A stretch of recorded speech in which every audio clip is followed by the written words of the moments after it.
The moment the resort employee handed me a coconut with a tiny paper umbrella, I spotted her across the infinity pool. Serena Wade, my former best friend and the woman who had stolen my life savings, was lounging on a chaise, her honey blonde hair cascading over bronzed shoulders, laughing as if she hadn't a care in the world. My name is Vivian Marsden, and 3 months ago, I poured every cent I had into what I believed was our dream, a boutique fashion line that would change our lives. Now, I stood frozen with my feet sinking into pristine white sand, watching her live that dream alone. My phone buzzed in my beach bag. The caller ID showed Danny, my sister, checking in on me for the 3rd time today. "Please tell me you didn't actually fly to the Maldives," she said as soon as I answered. I ducked behind a palm tree, keeping Serena in my sightline. I had to see for myself. "Viv, this is insane. You should be talking to the police, not chasing her halfway around the world." "The police said it was a civil matter, remember?" I kept my voice low. She covered her tracks legally.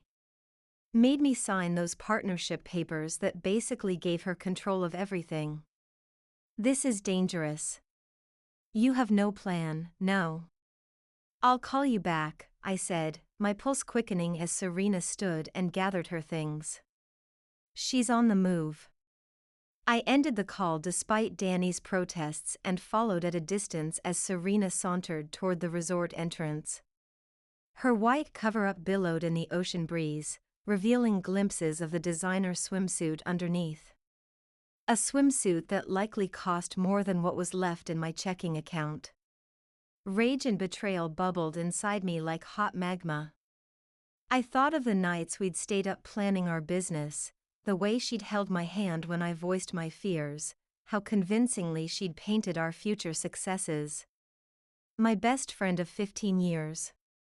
The maid of honor at my wedding. The shoulder I'd cried on during my divorce. All a calculated lie, it seemed. I watched her enter the resort's upscale restaurant, then followed a minute later. The hostess smiled brightly. "Table for one, ma'am?" Actually, I started, but stopped when I saw Serena wasn't dining alone. She was sliding into a booth across from a man I recognized instantly, though I'd only seen him in her phone background, Julian Romano, Serena's mysterious long-distance boyfriend of the past year whom I'd never met. She'd claimed he worked in international finance and traveled constantly. "Never mind," I told the hostess. "I just realized I'm meeting someone at the bar." I settled onto a stool with a partial view of their table, ordered a drink I couldn't afford, and pretended to scroll through my phone while watching them.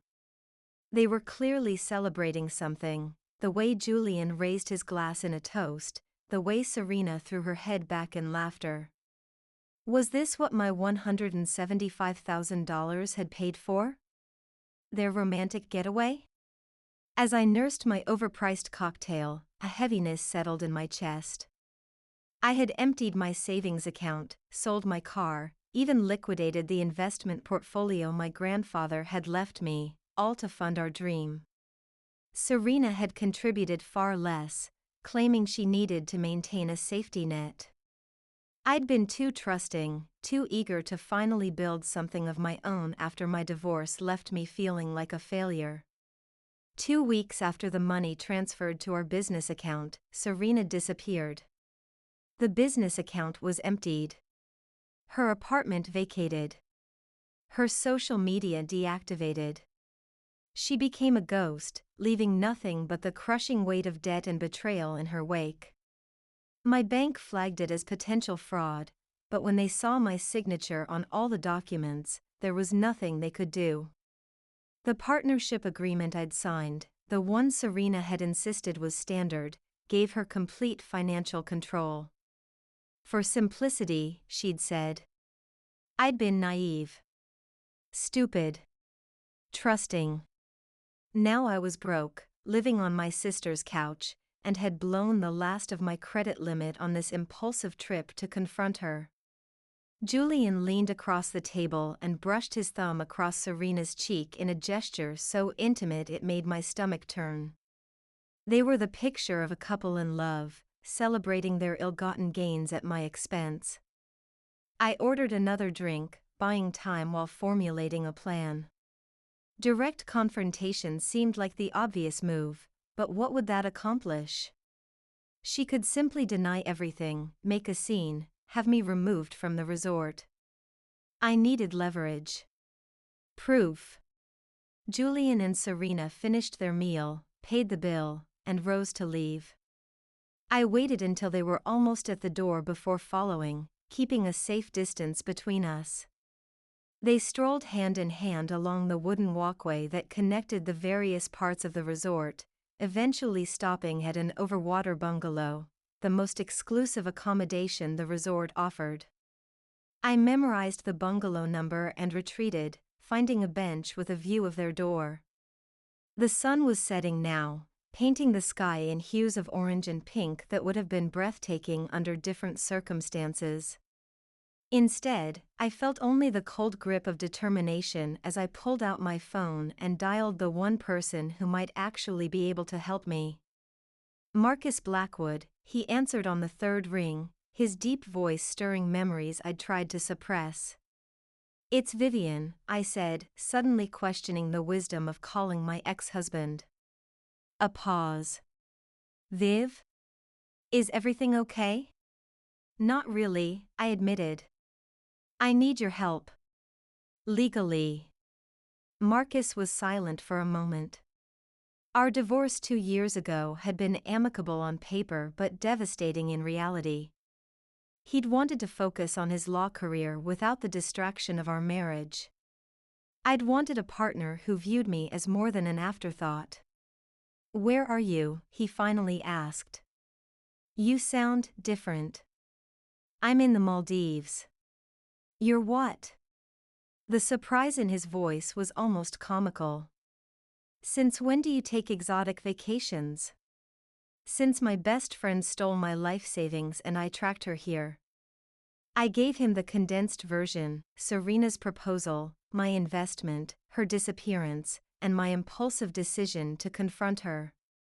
With each detail, his silence on the other end grew heavier. "Viv," he finally said, his voice gentler than I'd heard it in years.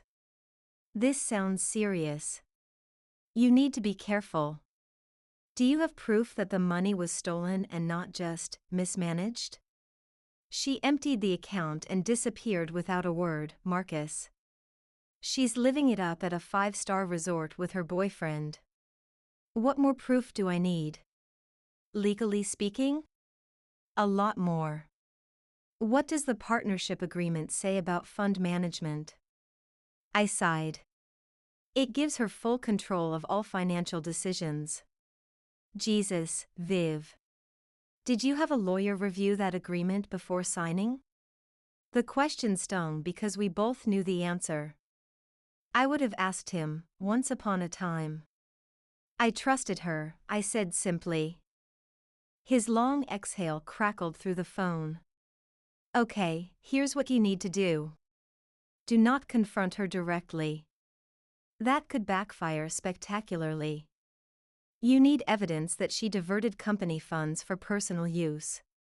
Receipts, transfers, anything that shows she used business money for non-business expenses." "And how exactly am I supposed to get that?" "I don't know, but causing a scene at a luxury resort isn't the answer." "Can you get access to her room? Her phone?" I laughed humorlessly. "You want me to break into her bungalow? That's your legal advice?" "Of course not," he said, his lawyer voice emerging. "I'm advising you to gather whatever legal evidence you can without breaking any laws, then return home and pursue this through proper channels." I watched as the lights came on in Serena's bungalow, silhouettes moving behind sheer curtains. "I'll see what I can do," I said non-committally. "Viv, promise me you won't do anything stupid." "Goodbye, Marcus," I said, and ended the call. Night had fully descended now, the walkways lit by soft lanterns that reflected off the dark water. I sat on that bench for nearly an hour, watching Serena's bungalow, weighing my options. The resort was quiet, most guests either at dinner or enjoying evening entertainment. Finally, I saw the door open. Serena and Julian emerged, dressed elegantly, she in a flowing maxi dress I recognized as part of the collection we'd planned to launch, he in linen pants and a crisp shirt. They locked the door and headed toward the main building, likely for evening drinks or entertainment. This was my chance. I approached the bungalow, heart hammering in my chest. Breaking in was out of the question, but perhaps there was another way. I tried peering through windows, but the curtains were drawn. Just as I was about to give up, I noticed something. The patio sliding door was partially open, just a crack. Careless. Or perhaps they felt so safe in this exclusive paradise that locks seemed unnecessary. Before I could talk myself out of it, I slipped onto the deck and through the open door. The interior was dim, lit only by a small lamp. Guilt and fear prickled at my spine, but I pushed forward. This wasn't a crime, it was justice. At least, that's what I told myself. The bungalow was luxurious, a massive bed draped in fine linens, a sitting area with plush furniture, a bathroom bigger than my sister's entire apartment. Serena's things were strewn about carelessly, designer clothes draped over chairs, expensive jewelry on the nightstand. I moved quickly to the desk where a laptop sat open in sleep mode. My fingers hovered over the keyboard. If I could access her email, her banking. The screen lit up, requesting a password. Of course. I tried the usual suspects, her birthday, her mother's name, our business name. Nothing worked. Panic began to rise in my throat. What was I doing? This was breaking and entering. This was insanity. Just as I was about to give up, I spotted an envelope on the desk. Resort stationery, but what caught my eye was the name written on it, Serena Dunham. Dunham. Not Wade. With trembling hands, I opened the envelope. Inside was a dinner reservation confirmation for Mr. and Mrs. Dunham. Married? Since when?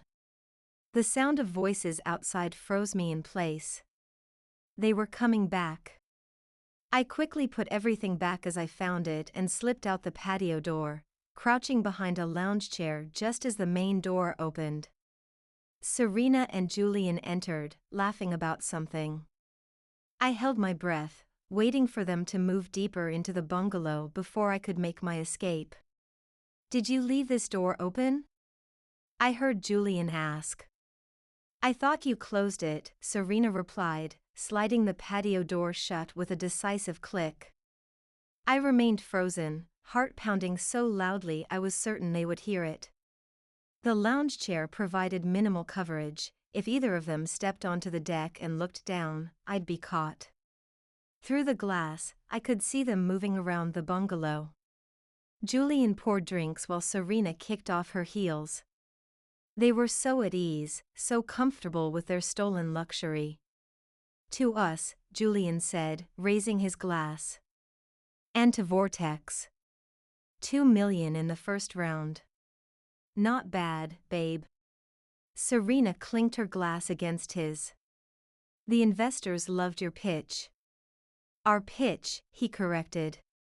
Your designs were the clincher. My designs. The ones Serena and I had worked on together for months. The ones I'd poured my creativity and passion into while she'd apparently been planning to cut me out all along. They continued talking, but their voices became muffled as they moved into the bedroom area. I seized the opportunity, slipping off the deck and onto the walkway as quickly and quietly as possible. My heart didn't stop racing until I reached my own modest room in the cheaper section of the resort. I sat on the edge of the bed, trying to process what I'd just learned. Serena was married. She and her husband had apparently started a company called Vortex using my designs. They'd secured significant investment. All while I was drowning in debt, my career and reputation in tatters. The next morning, I woke with new purpose. I needed concrete evidence to take back to Marcus, to the police, to whoever could help me get justice. I spent the day tracking Serena's movements around the resort. She spent most of the morning at the spa, a treatment that would have cost me half a month's rent, then joined Julian for lunch at the beach club. I kept my distance, wearing large sunglasses and a hat, but I was certain she hadn't spotted me. In the afternoon, they separated. Julian headed to the business center while Serena lounged by the pool. I seized the opportunity, setting up on a nearby chair and pretending to be engrossed in a book. My chance came when she received a phone call. She answered excitedly, then moved to a more private spot near some palm trees. I couldn't hear the conversation, but I could see her expression, animated, proud, occasionally glancing around as if checking for eavesdroppers. When she returned to her lounger, she left her phone face up while she applied more sunscreen. I watched from behind my sunglasses as notifications appeared on her screen. Each one revealed snippets of information: an email from jparker@vortexfashion.com, a calendar reminder for Investor Meeting NYC, a text that began wire transfer complete. It wasn't much, but it was something. A company name. An email contact. Breadcrumbs I could follow. After Serena left the pool, I returned to my room and opened my laptop. A quick internet search for Vortex Fashion yielded a sleek, newly launched website. And there they were, my designs, my concepts, presented as the visionary work of industry veterans Serena and Julian Dunham. There was even a feature article from a fashion blog about the exciting new brand making waves with its innovative approach to sustainable luxury. The article mentioned their recent funding round, $2 million from angel investors impressed by their fresh perspective and technical expertise. A sob caught in my throat. She had stolen everything, not just my money, but my ideas, my hard work, my future. And she was being celebrated for it. With shaking hands, I took screenshots of everything, downloading images, saving web pages. It wasn't definitive proof of fraud, but it was evidence that my creative work was being used without my consent. I emailed everything to Marcus with a brief explanation, then collapsed on the bed, emotionally drained. The sun was setting outside my window, another beautiful Maldivian evening wasted on my quest for justice. My phone rang.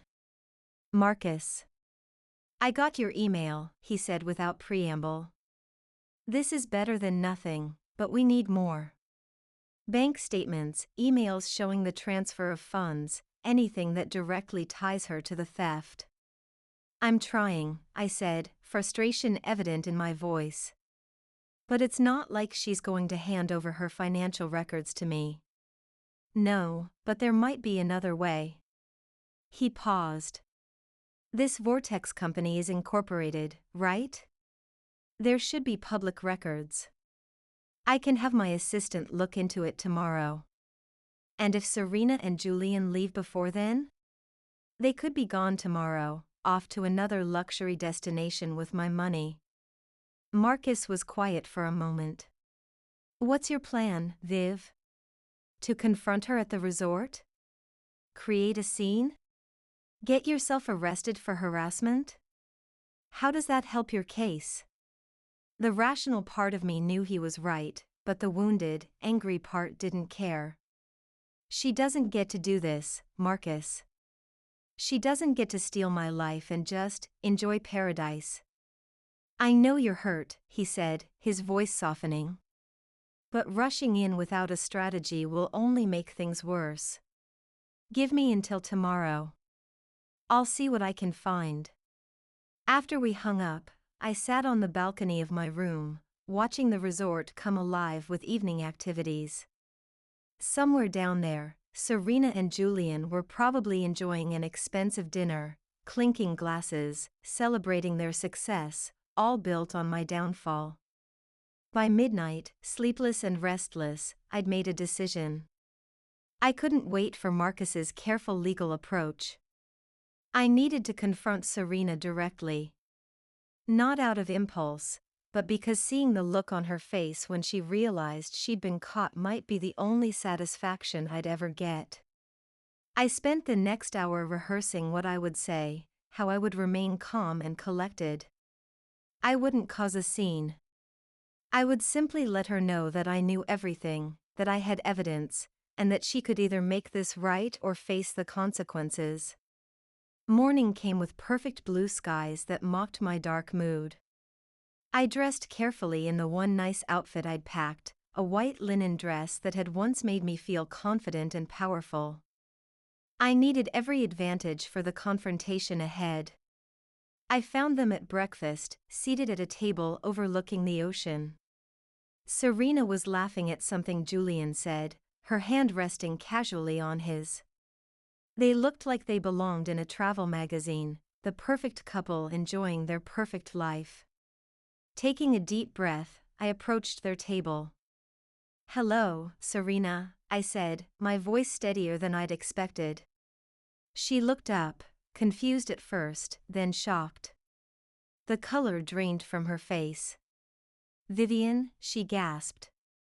What are you doing here?" Julian looked between us, confusion evident on his handsome face. "Serena? Who is this?" I smiled tightly. "I'm Vivian Marsden.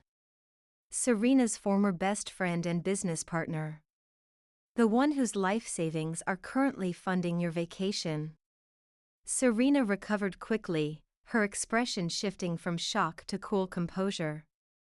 "Julian, this is an old friend. Could you give us a moment?" Julian hesitated, then nodded, excusing himself from the table but hovering nearby. "Sit down, Viv," Serena said, gesturing to the empty chair. "You're making a scene." I remained standing. "I know everything, Serena. Vortex Fashion. The $2 million investment. Your marriage to Julian.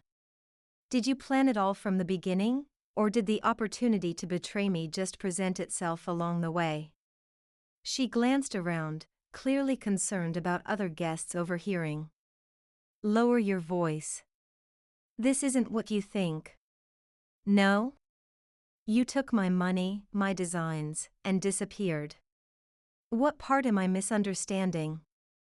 Her eyes hardened. "The part where you're owed anything. That partnership was going nowhere, Viv. Your ideas were good but unmarketable. Julian helped me see that we needed a completely different approach.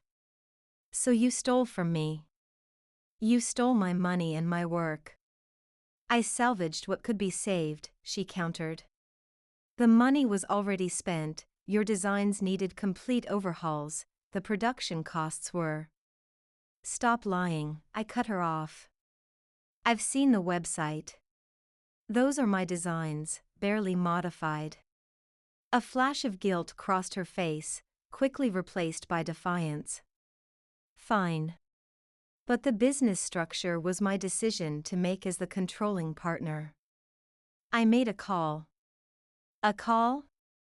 I laughed incredulously.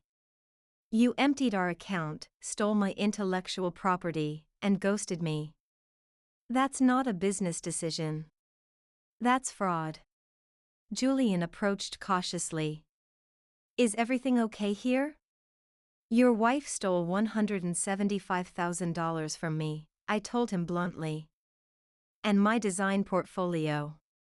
Did she mention that when she was pitching to your investors?" His expression remained neutral, but there was a tightness around his eyes. "I think it's best if you leave now, Ms. Marsden. This is clearly a misunderstanding that can be discussed through proper channels." Proper channels, I repeated. Is that what you call hiding in paradise while spending stolen money? Serena stood, her voice low and dangerous. You need to leave, Viv. Now. Before I call security.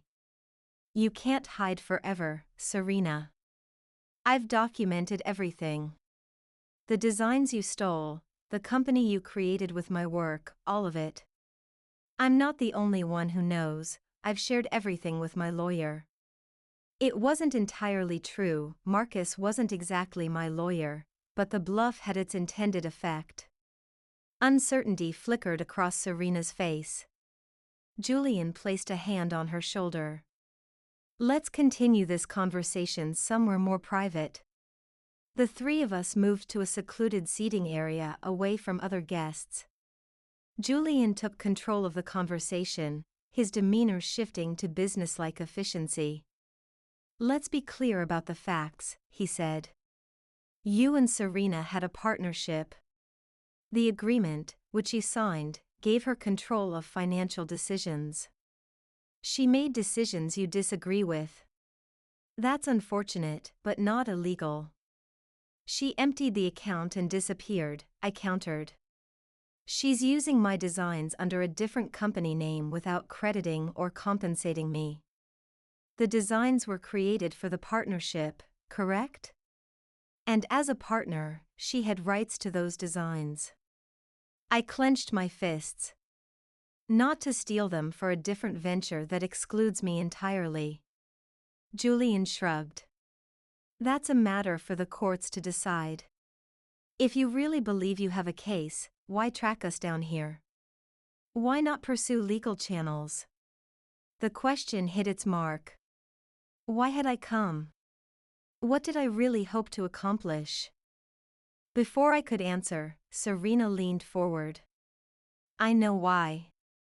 Because deep down, you know you don't have a case. The agreement was ironclad. You're just angry and looking for someone to blame for your own poor judgment. Her words stung because there was a grain of truth to them. I had signed that agreement without proper review. I had trusted blindly. I want what's rightfully mine, I said finally. My investment returned and my name on those designs. Or I go public with everything, how Vortex Fashion was built on fraud and stolen work. How its founders are hiding in the Maldives while their former partner drowns in debt. How? Enough, Julian interrupted, his calm facade cracking. This is getting us nowhere. My phone vibrated in my pocket. I pulled it out to find a text from Marcus, call me immediately. Found something important. I need to take this, I said, stepping away from them. Once out of earshot, I called Marcus. What did you find? I asked without preamble. Vortex Fashion is registered to Serena and Julian Dunham, as you suspected, he said. But here's the interesting part, Julian Dunham is also the CEO of Dunham Ventures, a private equity firm known for aggressive acquisitions of struggling fashion brands. What does that mean? It means there's a pattern. They identify promising designers, invest just enough to gain control, then push the original founders out. They've done this at least 3 times in the past 5 years. My blood ran cold. So I wasn't the first. No, but you might be the first to fight back. Listen, Viv, I've reached out to someone I know at the FBI's white-collar division. This could be part of a larger fraud scheme.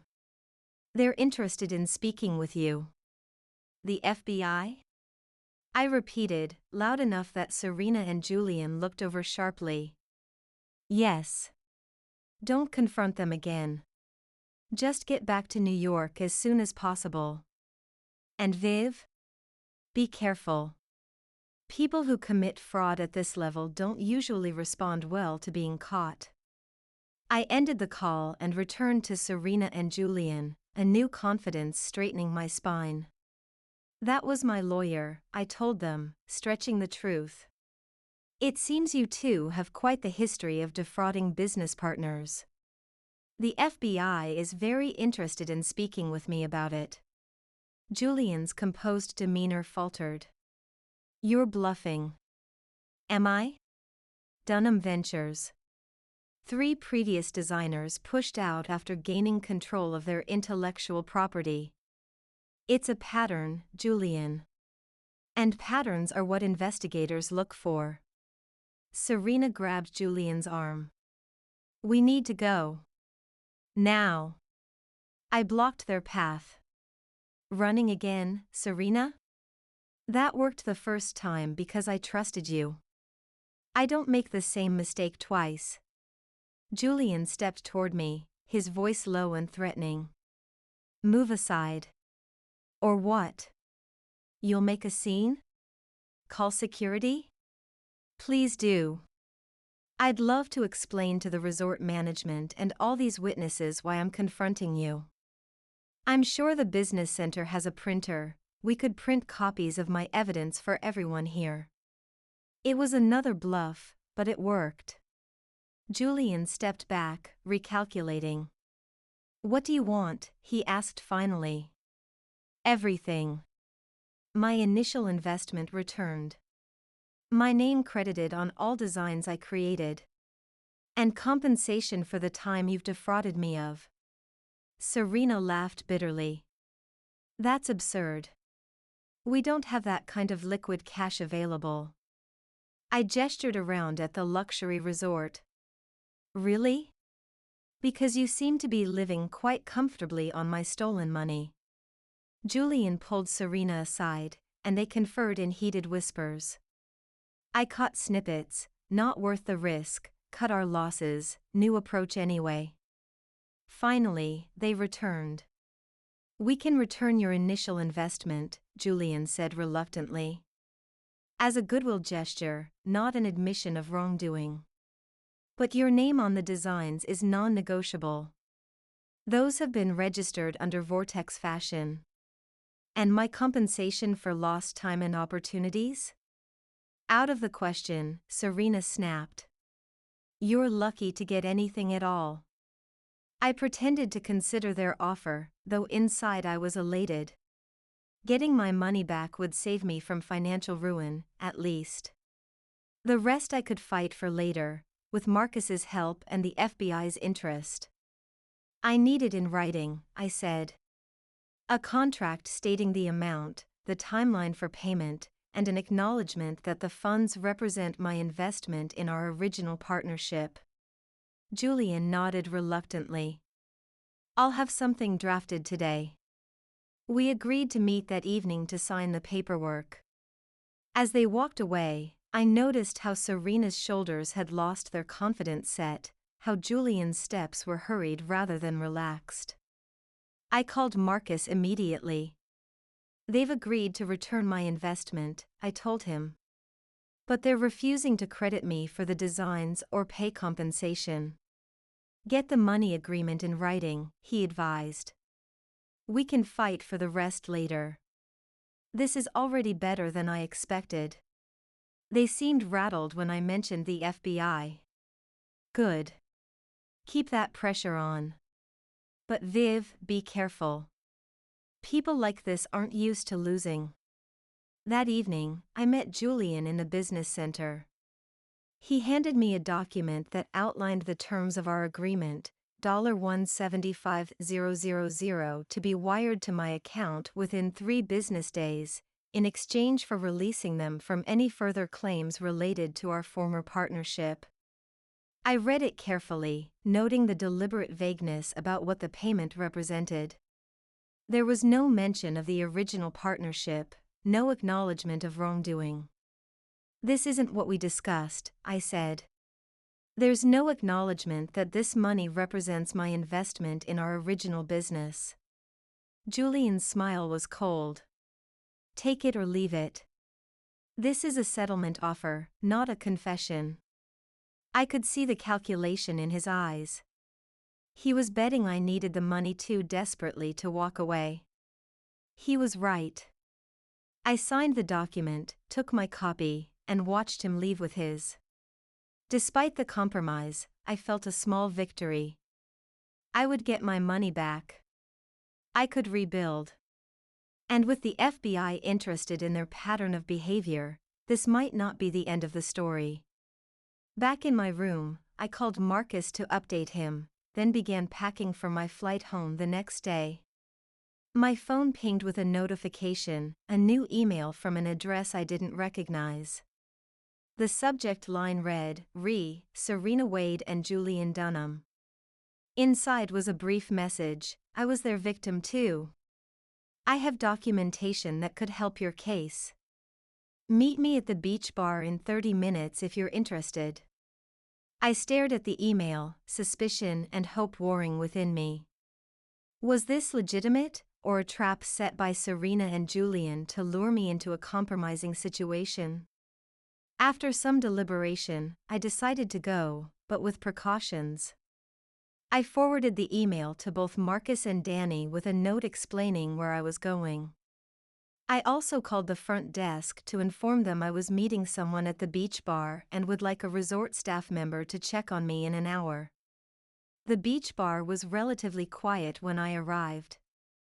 I ordered a sparkling water and settled at a table with a good view of both entrances, my phone recording audio in my pocket.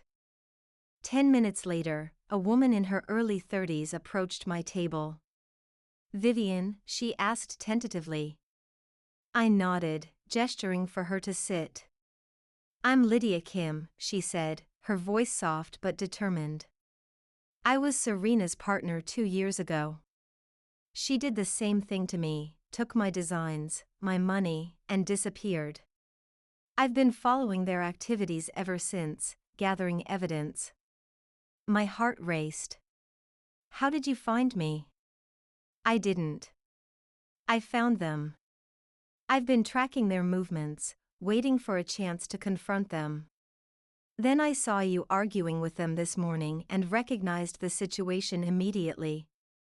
She pulled out a tablet and showed me a folder full of documents, partnership agreements nearly identical to mine, bank statements showing large withdrawals, emails between Serena and Julian discussing their acquisition strategy. "There are 4 of us that I know of," Lydia explained. "All women with promising designs but limited business experience.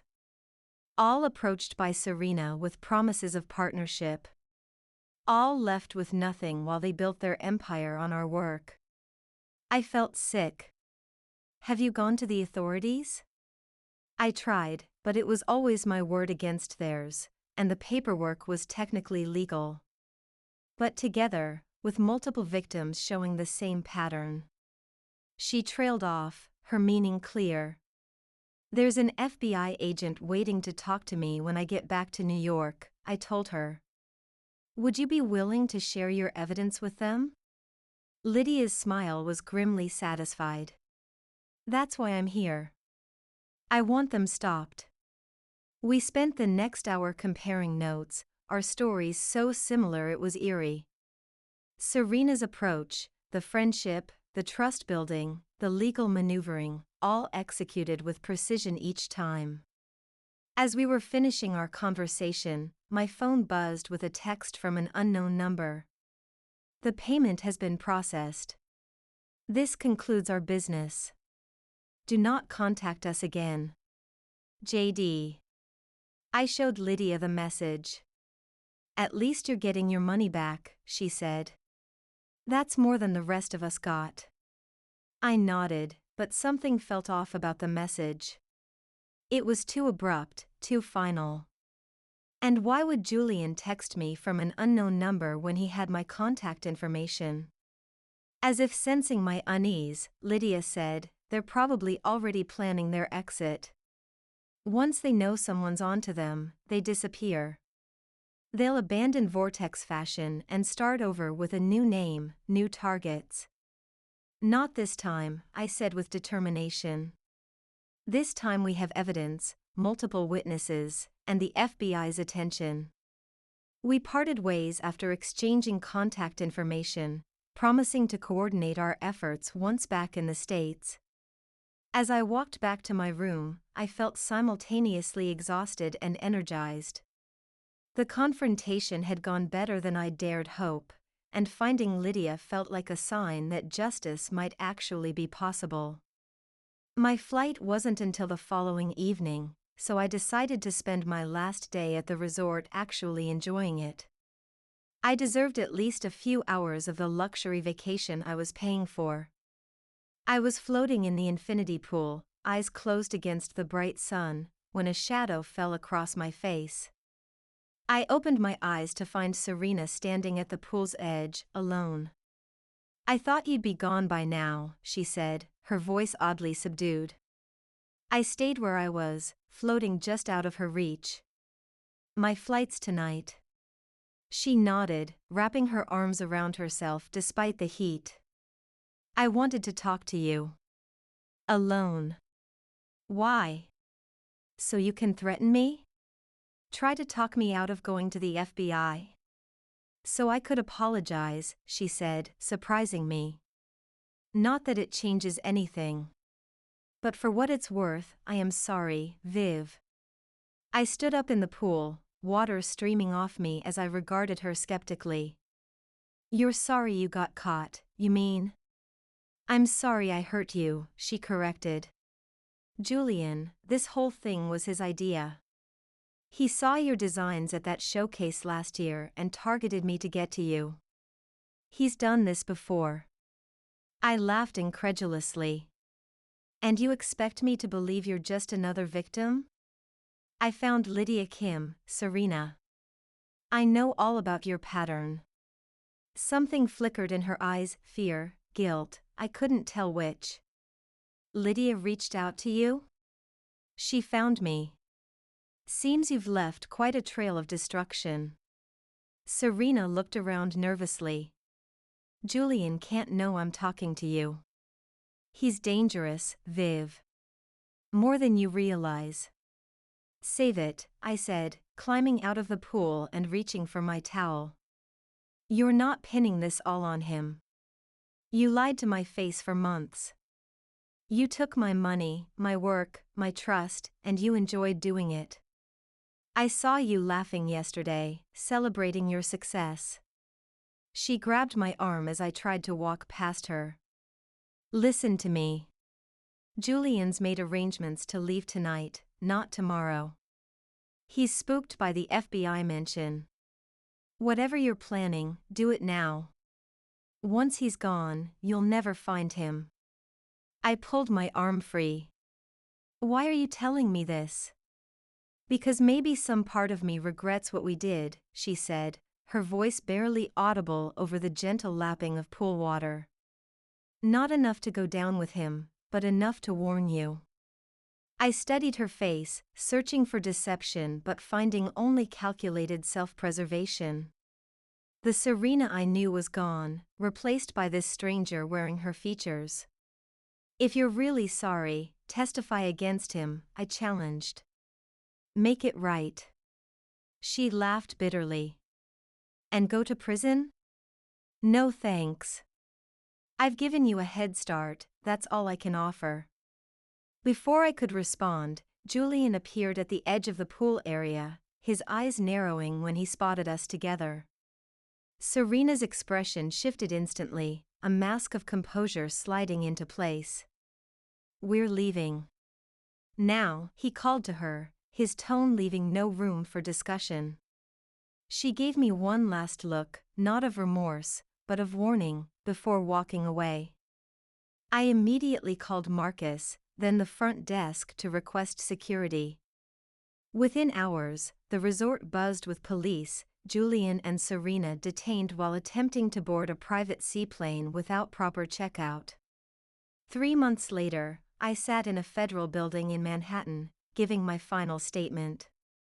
Lydia beside me, along with 2 other women with identical stories. The prosecutor assured us the case was solid, bank records, emails, and testimony from Serena herself, who'd turned on Julian in exchange for leniency. My investment had been returned, my name added to the design patents, and my reputation restored.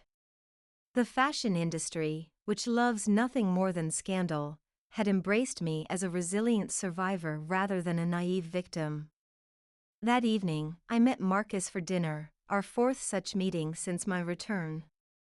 To justice, he toasted, his smile no longer that of my ex-husband but of something new and undefined. To new beginnings, I countered, clinking my glass against his. Sometimes betrayal leads you exactly where you need to be. Not back to what was lost, but forward to what might still be found.